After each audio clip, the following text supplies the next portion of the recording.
एक दिन का ऐसा प्रसंग आया भगवान श्री कृष्ण जी की ब्रज लीला के भीतर कि स्वयं भगवान शिव जी के मन में भी प्रभु जी की बाल छवि के दर्शन करने की बड़ी उत्कंठा हुई।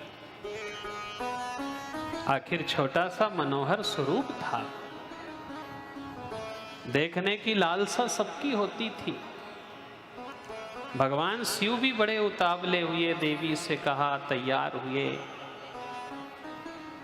और जाकर के दर्शन की इच्छा रखी। पर जिस दिन पूतना दर्शन करने आई थी, उन दिन का ऐसा श्रीमद् भागवत में वर्णित है कि बाबा नंद कर देने के लिए मथुरापुरी गए थे और वसुदेव जी से भेंट हुई तो वसुदेव जी ने समझाया कि देखो बाबा नंद, गर्गाचार्य जी अपने हित के संत हैं और उन्होंने हम सबको सलाह दी है कि राजा कंस ने जिस दिन से कारागार में कन्या का जन्म देखा है तब से बड़ा मन उसका दुखी है। उस दिन से उसने पहरेदारों को ये आदेश दिया है कि अष्टमी तिथि के जितने भी बालक हैं उन सबको समाप्त कर दिया जाए। अब इन्होंने अधिकांश बालकों को तो मार दिया है, पर एक बालक इसकी निगाह में खटकता है, वह बाबा नंद के यहाँ है। कई प्रकार के प्रयास करे और आज इसने पूतना नाम की राक्षसनी को भी भेजा है।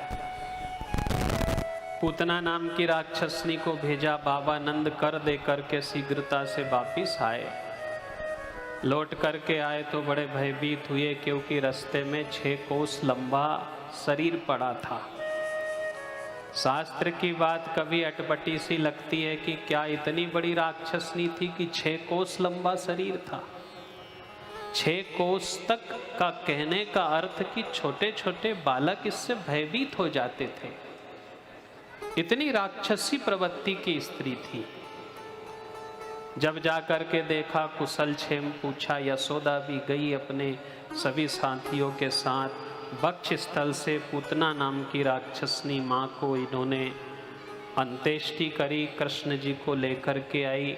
7 प्रकार का अनाज शरीर से उतार करके संत ब्राह्मणों को दान किया था।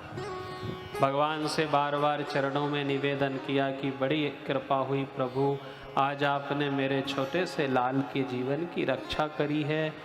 बार बार मैं आपकी ऋणी हूँ। गऊ की पूंछ से नजर उतारी और बाबा नंद ने उन दिन से ब्रज के भीतर ये पहरा लगा दिया कि मेरी आज्ञा के बिना आज से छोटे से नंदलाल के कोई दर्शन नहीं करेगा। पर वहाँ तो दर्शन की होड़ थी। हर व्यक्ति के मन में था कि हमें भगवान श्री कृष्ण की छवि मिल जाए। उसी में एक दिन भगवान शिव जी भी पधारे थे। वंदे बोधमयम नित्यम गुरु शंकर रूपिणो। भगवान श्री कृष्ण चंद्र जी के दर्शन के लिए साक्षात त्रिलोकीनाथ भगवान शिव जी अवतरित हुए थे। पर श्रीमद् भागवत में ऐसा वर्णन है कि यशोदा मैया ने बार बार निवेदन करने पे भी भगवान शिव को दर्शन कराने से मना कर दिया था। अविरल समाधि में बैठने वाले भगवान शिव जी भी दर्शन से वंचित हो गए थे। इसलिए भगवान की कथा हमें आश्चर्य में डालती है कि दर्शन करना भी भाग्यवान का विषय है, भजनानंदियों का विषय है।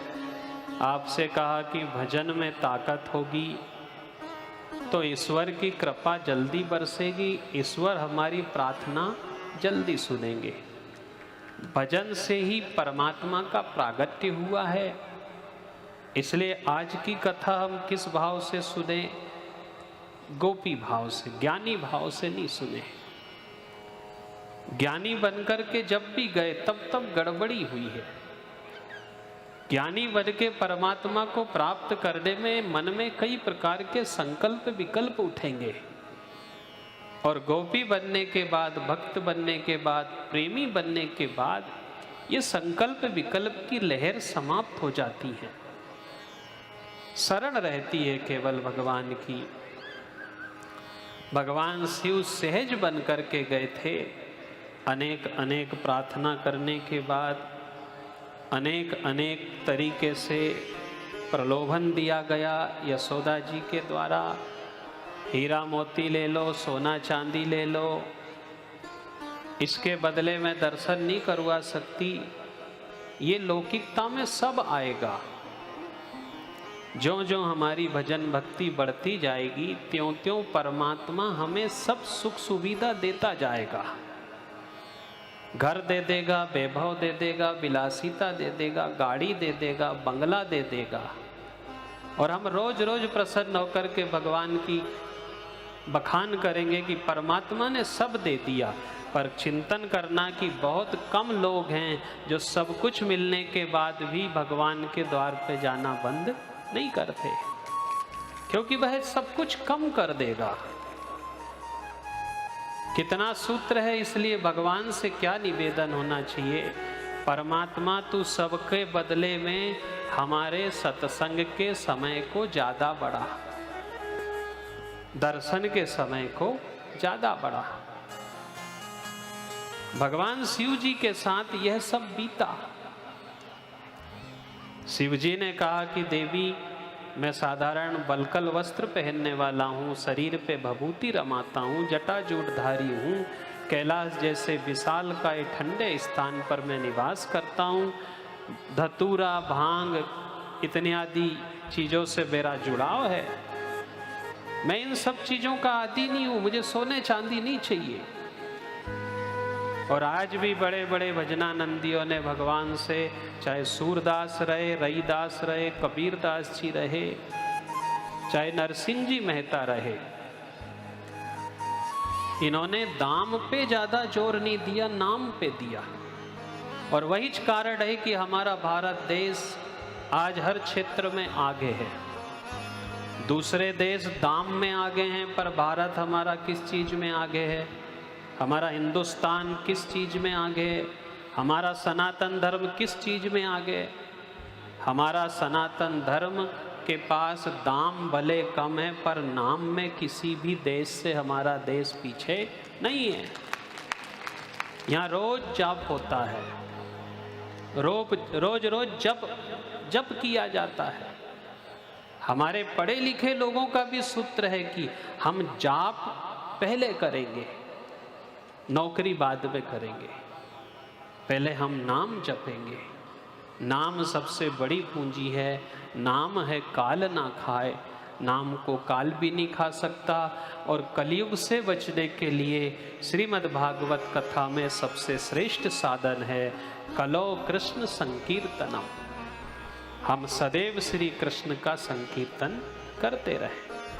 सदैव हम श्री कृष्ण शरणम मम, ओम नमो भगवते वासुदेवाय, राधा कृष्णाभ्याम नमः, श्री कृष्णाय नमः, कृष्णाय गोविंदाय गोपी जन वल्लभाय नमः।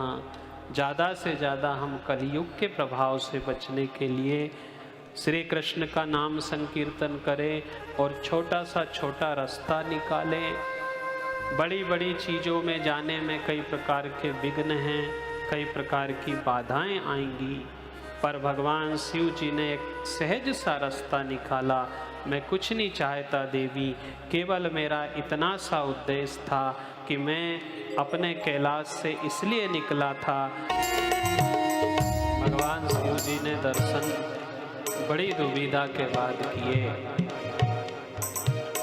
यही हमारे जीवन का सूत्र होना चाहिए कि कोई चाहे कितना प्रलोभन दे दे, कितनी बड़ी बड़ी बात कर दे, पर हमारा सिद्धांत सूत्र यदि अधिक है, हमने केवल एक उद्देश्य बना लिया है कि हमारे जीवन में कभी ना कभी ईश्वर की निकटता ज़्यादा से ज़्यादा बढ़ती जानी चाहिए,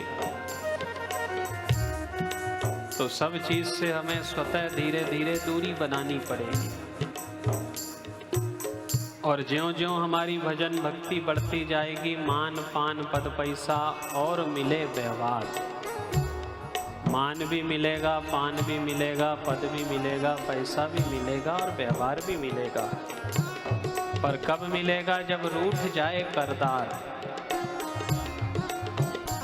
भगवान जी रूठ जाएंगे तो ज़्यादा से ज़्यादा सम्मान देंगे, अच्छे कपड़े दे देंगे, जय जयकार करवा देंगे।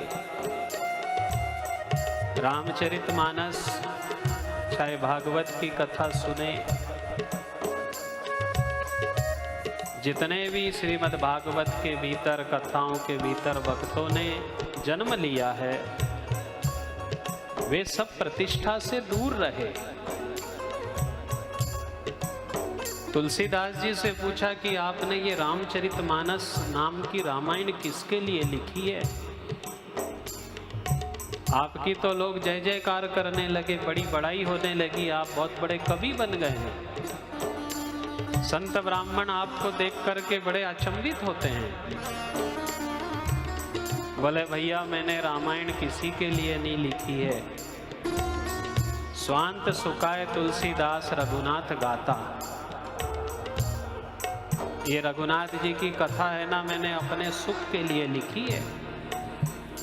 किसी ने पूछा कि आप अपना नाम क्यों नहीं चाहते?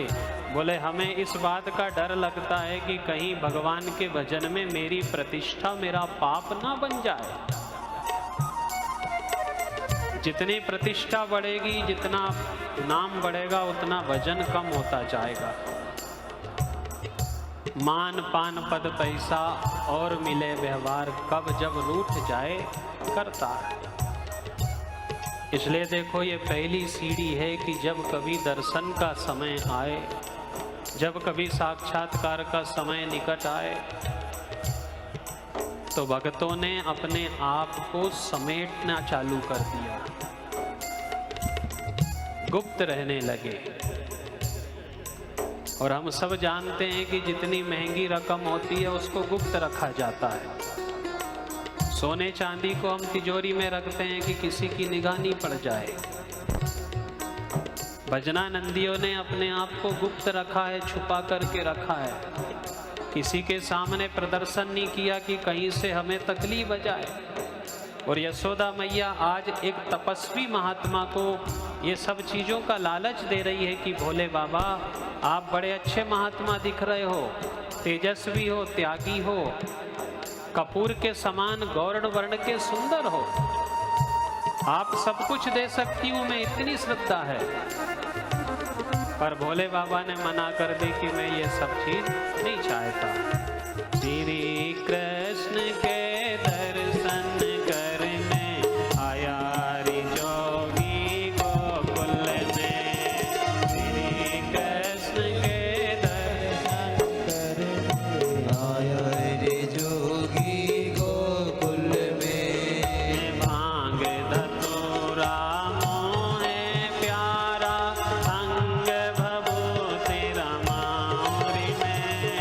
भांग धतूरा मोहे प्यारा, अंग भभूति रमाउरी में। श्री कृष्ण के दर्शन करने आया रे जोगी गोकुल में। श्री कृष्ण के दर्शन करने आया रे जोगी गोकुल में।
बालकृष्ण लाल की।